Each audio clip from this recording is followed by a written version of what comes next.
Hi folks, I'm Paul and welcome to my channel. I got a fairly simple project today, but I think one that I think is going to really help my shop out. I got a big stationary air compressor, and I'm going to be putting some hard lines in to make it easier and much more convenient to use. I've got it sitting on my lean-to on the far corner just outside the shop there.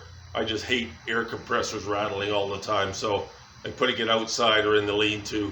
We're running hard lines in, coming in that corner there, running across the back wall, and then 4 lines coming up, up one each wall, and then one up each beam here to drop in the center. So I'll have 4 hard points to connect tools to and stuff. So yeah, let's get going. So this is the air compressor that I got. My sister and her husband just moved into a house, and they found this thing sitting in an outbuilding. They didn't know what it was, or they weren't sure, and they asked me. So of course I told them. I said it was a 1950s era DDT generator, and they were lucky that I saw it before the authorities did, because if any authorities ever heard about it, they'd quarantine the area for a quarter mile in all directions, and they'd have people in hazmat suits running around for 3 weeks, and it would cost them tens of thousands to get rid of it. But I knew a guy who knew a guy that could get rid of it for them, so if they gave it to me, then they'd be further ahead. Anyway, no, they very generously gave it to me. I'd done some work for them and helped them out, and anyway, they very generously gave it to them, and I appreciate it very much. So anyway, this is it. It's more than big enough for my shop. I can run my blast cabinet now and any other air tools that I want to run. Painting, all that sort of stuff that I wasn't able to run with my little air compressor. And so we'll get this going and see how it works. Okay, so we've got to choose some sort of a pipe, obviously, to use. There's lots of YouTube videos as to which is the best pipe to use. PVC is a convenient one, but I don't like it, because when PVC goes, it goes boom, because it fractures when it lets go. And if you hit it with a piece of angle iron or something like that when you're cutting stuff up in the shop or whatever, then yeah. Anyway, I didn't want anything that could go boom if I hit it hard. So I'm going to use PEX pipe. This is just straight like house plumbing pipe, and I'm just using the straight the same fittings, the crimp connector, the crimp with the elbows and T's, and I'm going to fasten it down with either the standard PEX clamps or these copper straps if I have to go through drywall or something like that where these nails aren't long enough. So, for those of you that have never worked with PEX before, I can show you quickly how it goes. It cuts really easily. You put a crimp ring on, you put your fitting on, and then you just clamp that together, and it's super easy.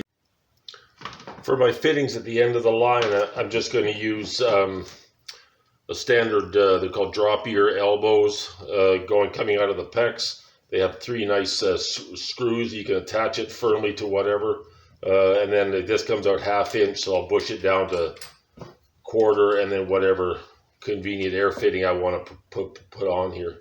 I'm also going to try using these cheap little Recoil lines, and I may just have them hanging down and thread these just straight into there as well. So I'll just try those out, and they're cheap enough. If they don't work, I can just take them out and go back to a standard line.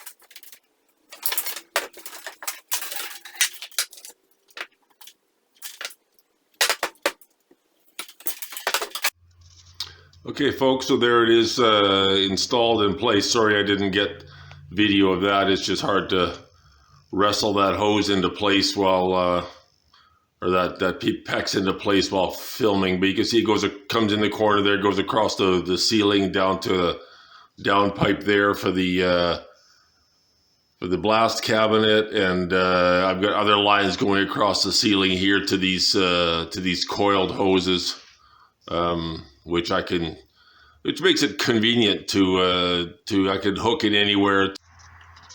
And this is what I've got at the other side of the wall at the compressor.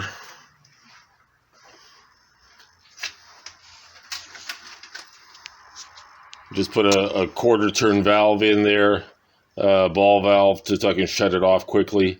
And I just have a pressure regulator with a water separator, not really a dehydrator. I'll see how that works. I may have to put a dehydrator in line too, but this is just simpler for now. So, okay, folks, that's what I had for you today. As you can see, it's pretty easy to throw in a permanent air system. Makes it way more convenient to to hook up your lines and not have hoses lying all over the floor and everything.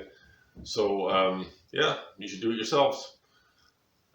Yeah, please, if you like what I was doing, subscribe, like, leave a comment down below. I'd appreciate that. And stick around. Next time I'll be looking at some of the improvements I've made to this blast cabinet, Harbor Freight or Princess Auto. They're about the same, and they can use some improvement. So yeah, I'll show you that next week. Okay, see ya.